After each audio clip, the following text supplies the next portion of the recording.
and welcome back to another episode of Helper. Today, we are going to tackle a topic that might be silently consuming a lot of us. Well, if not most of us, overthinking. Whether it's 2 a.m. worries about an email or endlessly pondering which job offer to accept, overthinking can be exhausting. But don't worry, you are not alone, and there are ways to manage it.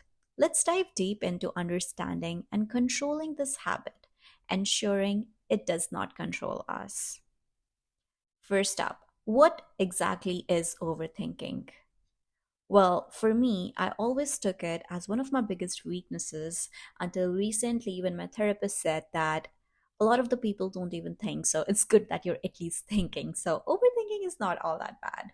Anyways, what exactly is overthinking? Simply put, it's when we think too much about something to the point where it becomes less about problem solving and more about spiraling into worry or hypotheticals. According to psychologists, overthinking can be linked to anxiety and depression and can significantly affect our quality of life. Research from the University of Michigan suggests that overthinking can impede our problem solving ability and lead to cycle where we struggle to make decisions because we fear making the wrong one. Recognizing when you're overthinking is a crucial first step. It often starts innocuously. Maybe you're just planning or reflecting, but it can quickly spiral into a repetitive loop of worry. Some signs include like dwelling on past conversations or events.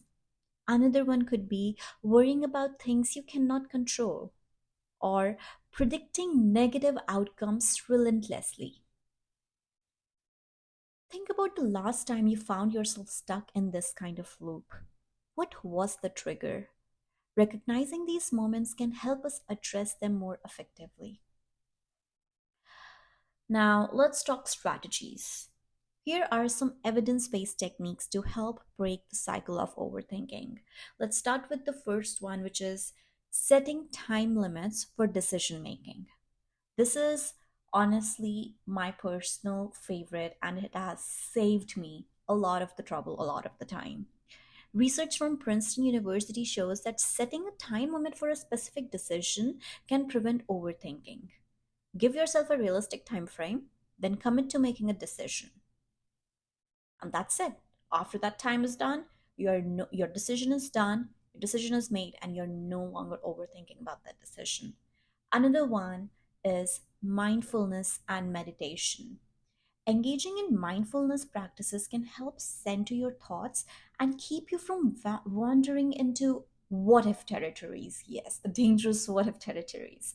Studies show that regular meditation can reduce anxiety and improve cognitive flexibility. Another very good strategy is cognitive behavioral techniques. Challenge your thoughts when you catch yourself overthinking. Ask yourself, is this thought based on facts or feelings? Weigh the fact versus feeling. What would I advise a friend in this situation?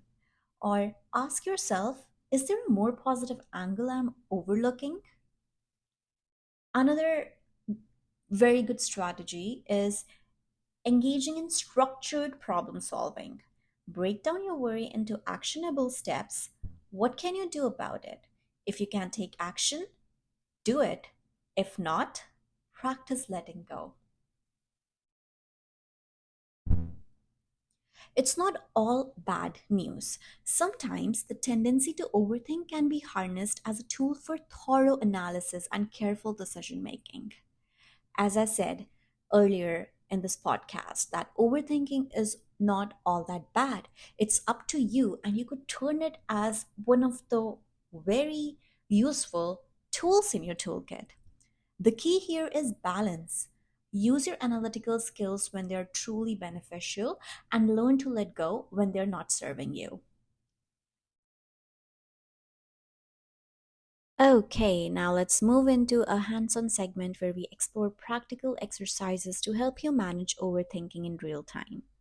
These activities are designed to ground your thoughts and help you regain control. Let's start with the 5 4 3 2 1 grounding technique.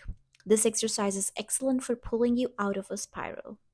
Look around you and name 5 things you can see. Now, name 4 things you can touch,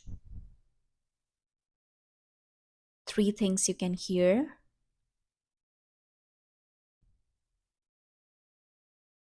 2 things you can smell, 1 thing you can taste.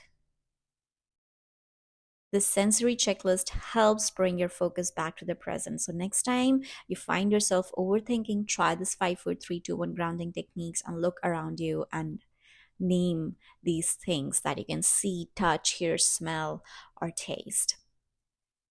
Another one is journaling with a little bit of a twist.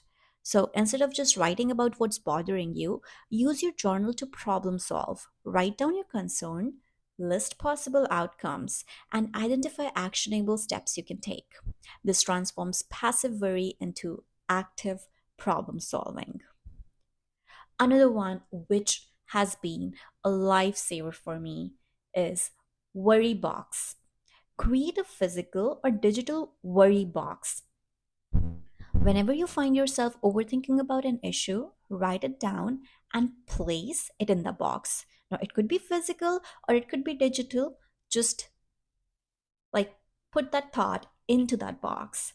Set a specific time each week to review the worries. You'll often find that many of the worries aren't as pressing over time.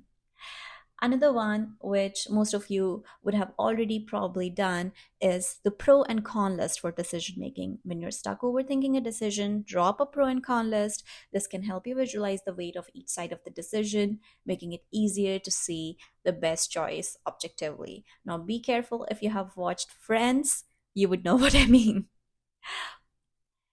Try incorporating one or more of these exercises into your routine. You might find them useful for disrupting overthinking patterns and bringing more clarity to your thoughts, to your thought process. Okay, as we wrap up today's journey through the maze of overthinking, remember that it's okay to take steps back and reassess your thought process. Implementing just one of the strategies we discussed today can make a big difference. Don't hesitate to seek professional help if overthinking is significantly impacting your life. I would also like to remind you that we do have a community section in helper.ai where you can come and talk with people with similar challenges and help each other thrive and heal and live a happier life. Thank you so much for tuning in. Here's to less worrying and more living. See you in the next episode where we'll explore another fascinating aspect of our minds. Thank you.